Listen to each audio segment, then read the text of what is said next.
غزہ میں فلسطینیوں نے تباہ شدہ عمارتوں کے ملبے کے درمیان نماز عید ادا کی۔ بے گھر فلسطینیوں کی بڑی تعداد نماز عید کی ادائیگی میں شریک ہوئے۔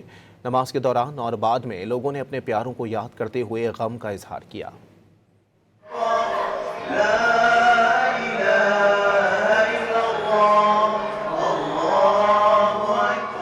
غزہ میں عید خوشیوں کے بجائے دکھ اور مشکلات کے سائے میں منائی گئی۔ شدید حالات کے باوجود فلسطینیوں کا صبر اور حوصلہ نمایاں رہا۔ ملبے پر سے گزر کر نمازی، جن میں بچے، بچیاں اور خواتین بھی شامل تھیں، تاریخی العمری مسجد پہنچے، جہاں لوگوں کی بڑی تعداد نے عید کی نماز ادا کی۔ اجتماعی دعا کی گئی۔ غیر المغضوب علیہم ولا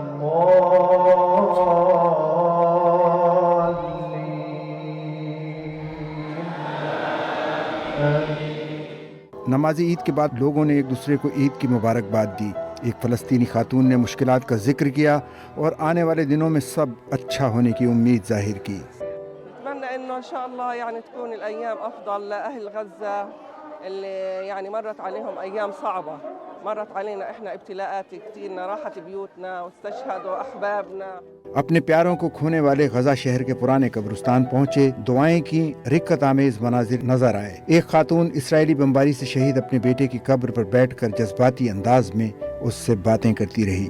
اسے بتاتی رہی کہ اس نے عید پر اس کی پسند کی مٹھائی بنائی ہے۔ والله ما في عيد ولا في فرحة، فيش فرحة.